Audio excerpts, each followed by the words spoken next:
Thank you for tuning in to the Why Marketing Podcast. My guest today is Sherri Lindenberg, the Senior Vice President of Marketing at Crump Life Insurance Services. Sherri, welcome to the show. Thanks. Great to be here. Glad you're able to make it. Now, you and I have known each other for a while now. Everybody else listening may not know much about your background and everything. So if you don't mind, could you share your background with our listeners and how you decided to get into marketing in the first place? Well, when I was in high school, not that I want to go back all that far, but I did take an aptitude test that showed I had some affinity for marketing type tasks, PR, advertising, etc. And my parents had a family business that was sorely lacking in marketing support. So it was a really good mix. I went off to school thinking I was going to come home and run the marketing, PR, advertising for the family business, which they then proceeded to sell my first semester of college. Fortunately, the direction that I had gone down was one that was aligned with things that I liked to do and had an aptitude for, so I stuck with it and did a lot of different type internships, part-time jobs, and experiences throughout college that really made me realize this was where I needed to be. I like helping other people succeed. I've thought many times about going to the sales side, and I realized I'm better off being that wind beneath the wings of the salespeople, arming them with what they need, helping them plan out a strategy, and sending them on their way to close the deal. I worked initially in the real estate industry for a large real estate firm with about 3,000 agents and 50 offices, and helping them market. And early on, when desktop publishing was just becoming a thing, really teaching them how to create the types of local marketing activities that real estate agents do all the time today. Moving on to civic marketing, teaching people how to get out and network and build relationships in their community, and pivoted from there to the insurance world. And I've been in that side of the industry for over 30 years, I'm a little embarrassed to say. Time flies. And you've kind of got like a little bit of a specialty when it comes to B2B marketing, just based on the type of companies that you've always done marketing for. Would you agree? Definitely. So I've always been working with people who are selling to consumers, which is definitely the B2B. There's been a strong consumer component of it because we're creating often content that's for consumers, but for the most part of my career, not been directly marketing to the consumers. We do a little bit of that in my current role, but most of my area is the B2B, and I really enjoy that aspect. My daughter is in the B2C marketplace, and I hear what she goes through with the consumer reactions, and I'm very happy that I'm on the B2B side. Yeah, I can imagine you don't have to deal with the tribalisms and everything else that's taking place out there with making sure that there's a problem that come right to your doorstep. So for Crump, can you explain a little bit about Crump and their business? Sure. Crump is a life insurance brokerage firm. So even though our name is Crump Life Insurance Services, we don't offer any products directly to consumers. We facilitate through intermediaries consumers getting the products of all the life insurance companies whose names would be very well known in the marketplace: Prudential, Lincoln, John Hancock, AXA, etc. So we work very closely with those insurance carriers to understand what their products are, who they best fit, and then with insurance agents who are marketing to the end consumers to help them figure out which are the right products for their clients. It can be simple term sales, or it can be really high-end, complex estate planning, tax planning, retirement planning scenarios. And it's beyond just life insurance because we're also looking at long-term care, disability, annuities, and very complex underwriting scenarios. So when the clients are old or sick or really difficult health issues, and the underwriting is really challenging, and it's not as simple to just find a policy out there. You need to shop around, and that's our specialty. Gotcha. So from the marketing side on your end, you're basically helping arm all the agents that are out there to go out there and sell and bring in the customers to be making those buying decisions using other services. So the agents are out there, for the most part, either marketing for themselves under their own brand, or they're marketing as part of an institution. So it could be a career agent who works for a company like AXA or Prudential, for example, who is then sometimes needing to not sell the house product, right? If they, for whatever reason, AXA doesn't have the right product that their client needs, or the client doesn't qualify for the product that AXA might have, then they would come through us, through their relationship with AXA, come to us to find the right product. So we're marketing to those agents. Our marketing is a lot about education. That's what we're finding most of the intermediaries need: education on the products, education on the more complex sales concepts, and education on how to get clients and how to service their clients. So that's we call it marketing, and it is marketing, but there's a lot of a strong educational component to what we do, as So opposed to a more traditional advertiser. You're like a professor. Yeah, a lot of that. We do a lot of webinars and seminars, educational conferences where we're bringing the clients together to interact. They're not typically competing with each other. So creating a community for them to interact is really important. And that community can be physical or virtual. So creating a place on our website where they can interact with our associates and with each other, creating a safe space at events where they can share ideas and discuss strategies and what works for them, because there's not like they're going to go back home and they're both going after the same clients. It's very unlikely. There's, however, hundreds of millions of people in our country, there's plenty of clients for everyone. And with life insurance at a low number, there's plenty of opportunities for people to get clients without stepping on somebody else's toes. Yeah, indeed. It's definitely a big sandbox. When I think about life insurance or just insurance in general, those aren't typically topics that people really like to talk about too much. So as a marketer, is that difficult to market products that consumers don't want to talk about? Or do you find it actually almost sometimes easier because you're able to create content where they can go out and find the information they need on their own? So there's a long-held expression that life insurance is sold, not bought. People don't wake up in the morning, very rarely, unless you just happen to have a baby and you're well aware and say, oh my gosh, I should protect my family now that I have a new parent. Most people do not wake up and say, I should get some life insurance today. It's not required. Like when you buy a house and you have a mortgage that you need to protect, or when you get a car and you have to have auto insurance. So it's not a required purchase. And many people get life insurance through their employer and then fail to realize that that's not typically portable. So it's great that your employer is protecting you while you're employed, but you walk out the door and from that job and you no longer have that coverage. Now, in some cases, that's fine, because by the time you leave your employer, you're retired and you might not have the same need for insurance if your kids are grown. But for many people, that's a big problem, that they are not covered when they leave a job.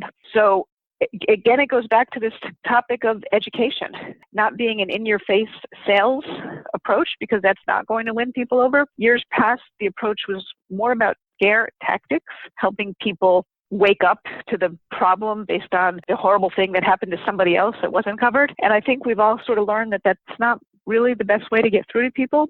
Education seems to be much more appropriate. That doesn't mean we don't still use case studies that help people understand what happens if you don't take care of these needs, but it's a story, and it's engaging in storytelling to say, hey, people like you are going through situations like this, and here's what they're doing. And people feel a lot more comfortable learning from that situation and then realizing that they have a need that's not covered than trying to scare them by saying, so-and-so didn't take care of it, and look what happened.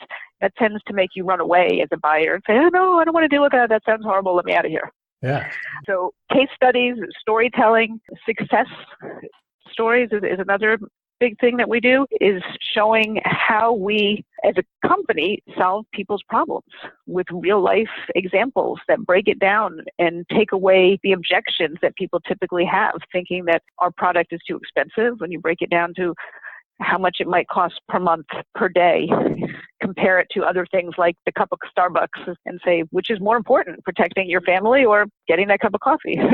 Maybe both, but now you figure out where you want to spend.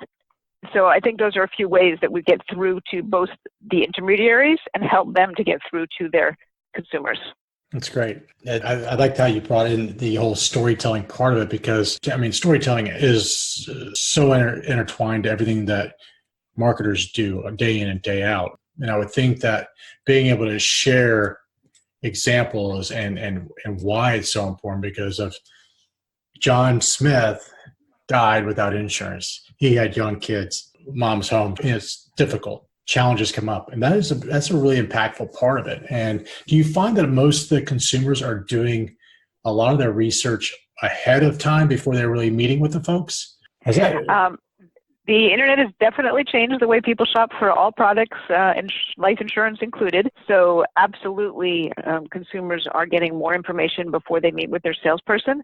The key point there is it's before they meet with, as in they are still meeting with salespeople. So there are absolutely, in our industry, there are solutions that are online 100% now, where you can purchase things from start to finish in a digital transaction. But for most people, their needs are a little more complex with that, and they do want to talk to somebody and walk through the options and make sure they're doing the right thing and the best thing for their family given their situation. So they're coming in more educated because there's so much information out there, but we're still finding a strong need for a salesperson. And we're helping our salespeople, going back to the education, to understand that role, that their role has changed, that years past, they might have been talking to very uneducated consumers, and now sometimes consumers can come in almost as educated as a salesperson on certain topics, and they have to stay on top of it.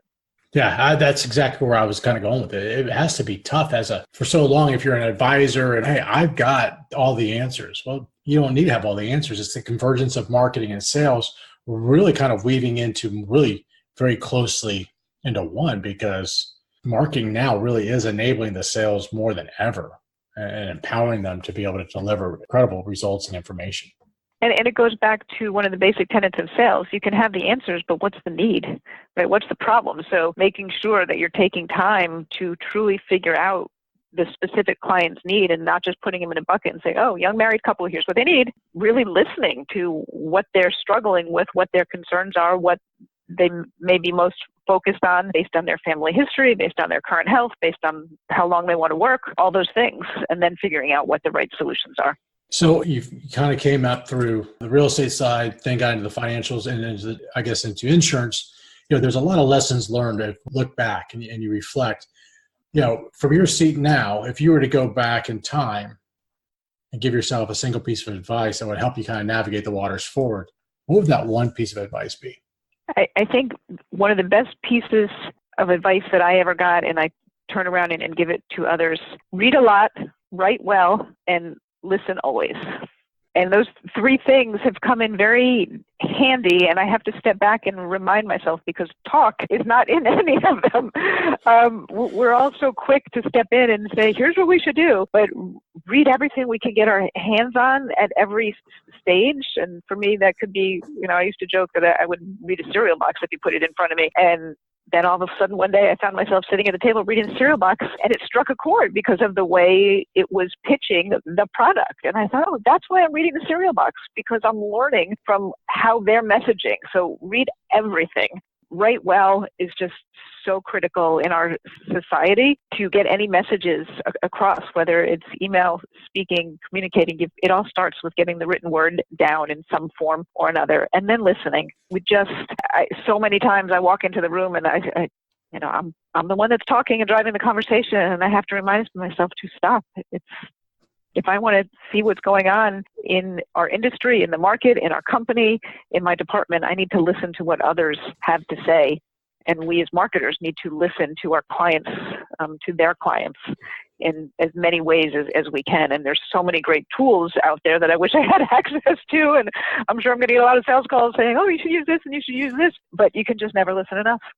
No, it's true. And, when you think about all the tools that are available, and then also the fact that I think one thing that when you're talking about those three things, the read, the write, the listen, you have to listen to the consumer. The customer is going to tell you right away. And if you're not listening, they're buying from someone else. Writing, I think, has been diluted by all the handheld devices, and everybody's texting now. I mean, people, I think, have forgotten how to use spell check half the time. I'm like, wow. It's really sad a little bit the stage where we are right now with the way people, I don't think, put so much of a emphasis on the way that they communicate. And I think text can be a very powerful tool when used properly. And obviously Twitter is an incredibly powerful tool when used properly. And it's such a small space, but you see the various interpretations when people just fire off a message in any of those formats without thinking through, because we all have our interpretation. And I think we've all learned now, right, that capitals means you're yelling. But yet when that first started happening and people were writing things in capitals and we didn't all understand what that meant, you kind of like get abrupt and you're like, oh, why are they yelling at me? Until we sort of realized, whoa, stop doing that. You're giving the wrong impression. And we realize there's just a lot of different ways that people interpret things, and you have to sit through and think about even the littlest text message before you send it when there's a marketing component involved. You think it means one thing and your client reads it completely different. You think it means one thing and your spouse or your kids think it means something entirely different. And Absolutely. you have little arguments with those things every day. And if it happens in a one-to-one personal, you can only imagine how often it must happen in business. No, I think the communication is so key across all channels. I love the fact that I like that read, write, listen. Now, are you an actual reader or do you listen to audiobooks? I do a little bit of everything. I am, unfortunately, a chronic multitasker. And I say unfortunately because the more I read about multitasking, the more I read that we can't truly do it and our brains don't work that way. And I'm trying very hard to get myself to stop doing so many things at once. But I will be reading books. I just finished one just yesterday, and then I've got magazines on my iPad at the same time. I've got books downloaded for audio for the car ride home. I've got podcasts lined up for the car ride home. I'm news junkie on certain things, and then of course I've got my feeds coming in from all the social sites as well. So I am just all over and everywhere with what I read and listen to. You take it in any format you can get it sounds like. I do. But then the most embarrassing thing, so I'll say it right now, is people ask me, oh, what's the latest thing that you're reading or listening to? And I can't even think of the names because I'm just jumping out all over the place. And without having physical books in my hand anymore either, I find it really hard to remember the names of things I'm reading because I don't see the title staring at me in my bag anymore, which is kind of ironic. Yeah, no, I'm an audiobook guy. I have to admit, it's so mobile. I can have a book going at all times. If I'm in the car, I can pick up a chapter. I can read a chapter while driving. It's just really nice. I love that part of it. So yeah, if I try audio when I'm not driving, though, like when I'm on a plane, I'll just fall asleep. So I can only do audio when I'm driving. It does keep me awake when I'm driving. That's good. I've never been able to fall asleep on a plane, so it's kind of a easy thing for me to be able to knock out. Well, I appreciate the time. I know you're very busy, and I love the insight on the whole B2B marketing. I love the tip on the read, write, listen. I think that's something we should all make sure that we take care of and remember for ourselves. So that's all we've got for today. So I'm going to let you get back to your day, and thank you for being on our podcast. Thank you. This was fun. I appreciate it. Bye-bye. Bye-bye.